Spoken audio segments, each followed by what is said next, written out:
That's one of those moments that I'll never forget, because as brilliant as podcasts are, and I love doing podcasts, there's nothing quite like reactive live radio. I'm very excited because we've got the Radio 1 Breakfast Show host, presenter at Radio 4's Rewinder, and the incredible cricket podcast, The Tailenders, and another podcast which we might get onto. It's the one and only Greg James! Hello! No one's ever got a round of applause like that, Greg. How are you? I'm really flattered to get a round of applause from you two, although I can't see you, Nick. I hope you were clapping. You're not missing out on No, I much, was. are you? Let me assure you. Greg James! Hello! Good. No, it's a real pleasure to be here. Thank you. We've got so much to nerd out over.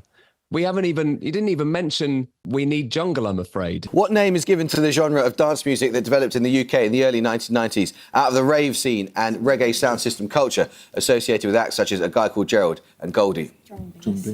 Drum and bass. I can't accept drum and bass. We need jungle in my... What name is given to the genre of dance music that developed in the UK in the early 1990s out of the rave scene and reggae? Well, I couldn't be seen to be self-aggrandising in any way, as you know, Greg, so I wouldn't possibly do that. Hey. This is a podcast. It's the home of self-aggrandising. That's what podcasts were made for. Well, okay, do you want me to ask you a softball question at this point? Like, hey, Greg, what did you make of the whole We Need Jungle, I'm afraid, phenomenon in which I starred? Move on. You haven't asked him his moment of the week yet. It's my moment of the year was Amol Rajan becoming a drum and bass sort of jungle icon. Well, before we get to your moment of the week, let alone your moment of the year, I've got to remind you of a career highlight of mine. Do you remember the extraordinary moment that occurred when I took to the field in a Tailenders cricket jumper and I was fielding for your side in a kind of test match special? Do you remember this particular moment, Greg? Oh, wonderful catch! Amol Rajan, take a bow, old son. Yeah. Just in case you missed it, here it is. Oh, wonderful catch! Amol Rajan, take a bow, old son. And just in case you missed it, this is Ebony Rainford Brent, the magnificent cricketer and commentator. This is her commentary. I have to say that was an outstanding catch. As soon as it left the bat, he was like a gazelle. Okay, so what happened there, guys, was that I was fielding for Greg in a team named after the Tailenders podcast. Phil Tufnell, the England legend, hit a wide full toss, slammed it to me in the covers, and yes, like a gazelle, I leapt into the air and pulled off one of the great catches. Where's he going? Where's he going? Greg James is walking off as I'm recounting this career highlight. Greg, can you come back? No, sorry, I was just closing the door because my dog has started to bark. I'm so sorry. That's sorry. I was half listening. Oh, come on, mate. What did you make of that incredible catch? Was it the best you've ever seen? It's one of the greatest catches I've ever seen. Thank you very much. I'm really pleased that we were aware of not being self-aggrandizing. We brought that into the conversation. You batted it away, and then you brought up another moment where you were brilliant.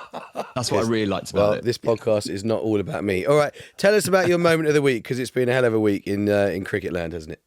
Oh my God, yes. So moment of the week is the legend Jimmy Anderson, surely soon to be Sir Jimmy Anderson, who has retired at the age of 41. And yet when he was interviewed afterwards, he was still the lad from Burnley, wasn't he? He was just the quiet lad.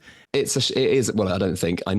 a shyness, and he doesn't like a fuss, and he really doesn't like to be centre of attention, because he would much rather the team were winning. He would much rather be a vital member of that team. So the moment of the week for me was his final test, but I have a specific moment, and it was actually brought up by my friend and co-host of Tailenders, Felix White. And he said the thing that sums up Jimmy the best was Jimmy Anderson sliding to the boundary when there was nothing on it. And he was committed to the end. He talked about this on the latest episode where he said, look, I fell in love with cricket because I loved fielding. I loved throwing myself around in the field. I loved catching the ball. I loved helping out my teammates. I loved the camaraderie of everyone being together and celebrating wickets, and I love that. It's worth us taking a moment, Greg, to remember some people may not be quite as into cricket as you and I are, and one of them may even include my friend Nick Robinson. Do you actually care about cricket, Nick, in the slightest? Well, I do now, but I have to say, I was actually averse to it as a kid. I had a kind of inverted snobbery. I thought cricket was for sort of posh people who wore whites and sort of wanged on. I'll be honest with you. I feel embarrassed that I think that now. So I wasn't. And really, I only got into cricket with a great Ashes series when we listened to Test Match Special with the kids. And Aggers actually used to ring me up when I was political editor to get advice for his politician interviews. Wow. Because he often interviews politicians, or not that often, but occasionally. Ministers, yeah. Yeah. And he would ring me up and say, what do you think I should ask? And I enjoyed it. And on one occasion I said, look, I don't know anything about this Aggers. And he sent me a book. Literally, because I simply didn't know what any of you were talking about. I didn't know what any of the terms meant. There's a book called something like What's a Googly? And I read it. And then he invited me on to Test Match Special. And I said, look, I'm only going to do it if I can be honest, which is I don't know anything about it. But my happiest memory is my son, who was about 11 at the time, was so excited by this. He sat there in front of the great Jonathan Agnew with a parka coat done up, even though it was really hot. And Agger said, do you enjoy it here? Yes. Are you pleased to come to cricket? Yes. Have you seen anything interesting? Yes. Since you mentioned Test Match Special, should we have a little nifter at this? Oh, yes. That's enough to get you into it. So that is Soul Limbo by Booker T and the MGs, which is this music, Nick, that I walked down the aisle to. Oh, really? Yeah. Did you? I did, yeah. Great choice. Yeah, I just didn't feel we had quite enough cricket sort of sentiment in the marriage. I just wanted to bake it in early on in the wedding, you know? Is your partner into cricket? Not in the slightest. Right. Yeah. Quite a hard sell, that then, isn't it? Which was a bit of a hard sell. Listen, talk about hard sells, mate. I've got to talk to you about this amazing moment that you and I kind of seem to somehow pull off in conjunction. I.e., you did it, but I played a very small role. Which is, you listen sometimes, don't you, before your Radio 1 show to the 6 o'clock Radio 4 news? Every day. Every day. And you heard, was it Caroline? Was it one of our newsreaders? Caroline Nichols. Caroline Nichols didn't say a boogie with a hoodie. And I think it'd just be worth explaining for our listeners what happened, because I think you rightly surmised that there was a lack of courage on behalf of Radio 4, which you called out. Look, I love Radio 4. I've listened to it since I was a kid. And actually Test Match Special was probably the first radio I ever heard. So it always comes from a place of love, any Mickey taking.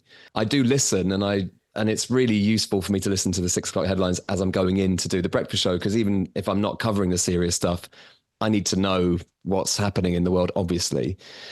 So I listen religiously. And there was one morning, it was the story about the Co-op Live Arena, that there were gigs that kept getting cancelled because it wasn't ready. And one of the gigs that was cancelled the night before this news bulletin was an American rapper called A Boogie with the Hoodie.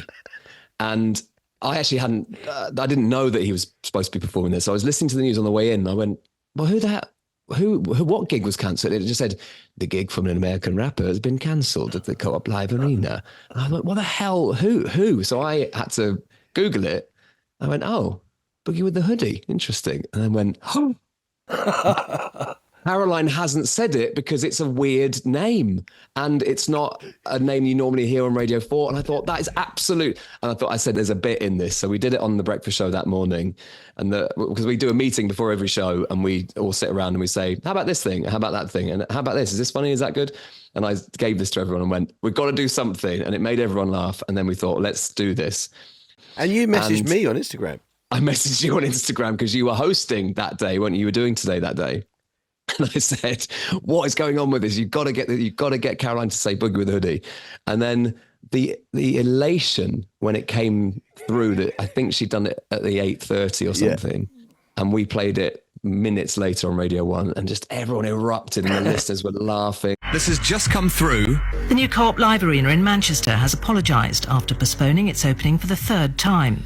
The announcement was made last night as people were queuing outside to see the American rapper A Boogie Wit da Hoodie. Oh, yes! They did it! That's one of those moments that I'll never forget, because as brilliant as podcasts are, and I love doing podcasts, there's nothing quite like reactive live radio where you can play with the radio stations, because that's the great privilege of getting to be on those stations live. They trust you with it, so I'm allowed to play on Radio 1 and you've got Radio 4 and everyone knows that I'm not. We're allowed to play occasionally, you know. No, you are. That's what I mean. Radio 4 is allowed to play, and you played. Yeah, it was great.